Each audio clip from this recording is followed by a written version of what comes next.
सबसे पहले तो आप सभी लोगों को धन्यवाद के साथ ही बधाई के पात्र भी आप लोग इसलिए हैं क्योंकि आप लोग वो जिगरे वाले हैं जो यहाँ पूरे चोमू की आवाज उठाने के लिए पधारे हैं। आप लोगों में वो हिम्मत है कि हर घर यहाँ पे चोमू के आखिरी कोने तक हर घर यहाँ पे बिजली और पानी की समस्या से परेशान है, पर सिर्फ आप लोगों में इतनी हिम्मत आई है कि हम जाके हमारी जनता की आवाज वहाँ पर उठाएं। और आपके पीछे मुझे पूरा विश्वास है, उस जनता में भी विश्वास आएगा कि अगर कुछ लोग हैं जो हमारी सुन सकते हैं तो हम हमारी आवाज खुद क्यों ना उठाएं। 2.5 लाख वोटर्स के आप लोग यहाँ पर प्रतिनिधि हैं, तो आपको नाज होना चाहिए खुद पर। बात अगर हम करें कि कौन यहाँ पर आए, कौन सी पार्टी के आए, तो सबसे पहला धर्म हमारा है मानवता। सबसे पहला धर्म है किसान का, कि वो किसानी का ख्याल रखे। जब आपके पास पानी नहीं होगा, जब आपके पास बिजली नहीं होगी, कहाँ से आप कृषि करेंगे? आपके बच्चे कैसे पढ़ेंगे? पिछले परीक्षा के जितने भी महीने थे वो सारे सिर्फ इसी में निकल गए हैं कि बच्चे पढ़ नहीं पा रहे हैं। औरतों को सुबह सुबह उनकी पानी से कहानी शुरू होती है, उसी पे खत्म होती है, और सिर्फ घर में लड़ाई के अलावा कुछ नहीं मिलता।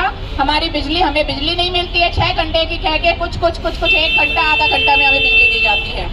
पानी 5 दिन में आया, 3 दिन में आया। तो ये सब समाधान के लिए हम चाहते हैं कि हमारे अधिकारीगण हमारे यहाँ पर सामने हैं, बिजली विभाग से भी हैं, हमारे जलदाय विभाग से भी हैं, हमारे एसडीएम साहब यहाँ पर मौजूद हैं, पुलिस प्रशासन यहाँ मौजूद है। पुलिस प्रशासन का नाम स्पेशली मैंने इसलिए लिया, काला डेरा की कल की घटना है, पानी के नाम पे लड़ाई हो गई, 2 लोग आपस में लड़ लिए, 151 में बंद कर दिया। आप समाधान करो बिजली और पानी का। कितनी जेलें भरोगे, कितनी जमानतें कराओगे 151 में? हमें समाधान चाहिए। और चोमू की भौगोलिक स्थिति ऐसी है कि सरकार को सबसे पहले यहाँ पर ध्यान देना चाहिए। अगर जयपुर से सटके, राजधानी से सटके चोमू है, जो पानी के लिए त्राहिमाम जहाँ मची हुई है, आप बाड़मेर जैसलमेर का कैसे ख्याल रखेंगे? कम से कम एक उदाहरण पेश करें कि चोमू में हमने बहुत ही अच्छी स्थिति यहाँ पे रखी है, हमारे राजधानी के सटकर है। हम सभी को सब्जियां पहुँचाते थे, फल पहुँचाते थे, पर आज हम एक एक बूंद पानी के लिए तरस रहे हैं। तो ये बहुत ही सरकार का भी दुर्भाग्य है और हमारा भी दुर्भाग्य है कि हम खुद के लिए ही एक जोरदार आवाज नहीं उठा पा रहे। आप सब लोगों का फिर से मैं आभार प्रकट करती हूँ। बार बार हम लोग, सभी लोग, पूरे राजस्थान के हर कोने से आवाज आती है ERCP योजना।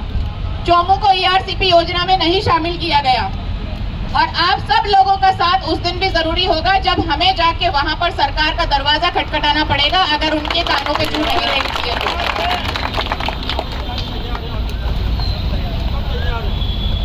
यही साथ अगर हम आगे रखते हैं, और एक और मैं आप लोगों को विश्वास दिला दूं, आप सभी ने मुझे चोमू का पहला नागरिक बनाया, सभी ने मुझ में विश्वास जताया। अगले 4.5 साल और मेरे कार्यकाल के बचते हैं, 6 महीने निकल गए हैं। मैं आपको विश्वास दिलाती हूं कि कभी आपको ये सुनने को मुझसे नहीं मिलेगा हमारी सरकार सत्ता में नहीं है। अगर आपकी बात के लिए जिस भी तरीके से काम हो, चाहे उसके लिए लड़ना पड़े, चाहे सड़क पे बैठना पड़े, जो अभी हम लोगों ने देखा था कि सरकार किस तरीके से असंवेदनशील है हमारी पानी के लिए भी, और जो सरकार अपने आप को राष्ट्रवादी कहती है, जिसने राम मंदिर बनाया है, जम्मू में जो हादसा हुआ, आतंकवादी हमला हुआ, उसके लिए सरकार की जिम्मेदारी बनती थी कि हादसे की सूचना मिलते ही वो खुद मुआवजा घोषित करे। उसके लिए हमें यहाँ भरी धूप में धरना देना पड़ा। फिर नुमाइंदे आते हैं जो हमारे लिए कुछ थोड़े बहुत पैसों की सहायता के पेशकश से आते हैं। अगर आप लोग साथ नहीं देते, यहाँ बैठे नहीं रहते, तो आज उस परिवार को वो सहायता नहीं मिलती जो आज मिली है, और ये हम सब की शक्ति का ही असर था। तो आज हमारे जीवन पर प्रश्न बनाया है, इसलिए आप सभी लोगों से मेरी दरखास्त है कि आगे भी अगर जरूरत पड़ती है, मैं उम्मीद करती हूँ, हालांकि सभी अधिकारीगण हमारे बीच में हैं, वो हमारी समस्याओं को सुनेंगे, समाधान करेंगे।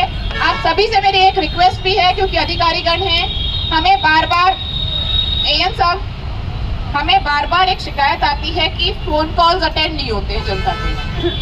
तो हो सकता है आपके पास दिन में 1000 कॉल आए, आप 1000 नहीं अटेंड कर सके, पर जहां तक संभव फोन कॉल्स रिटर्न किए जाएं।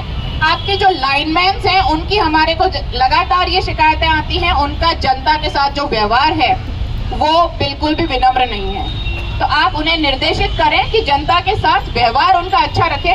हो सकता है बिजली तो आगे से सप्लाई होगी, व्यवहार तो खुद के हाथ में है।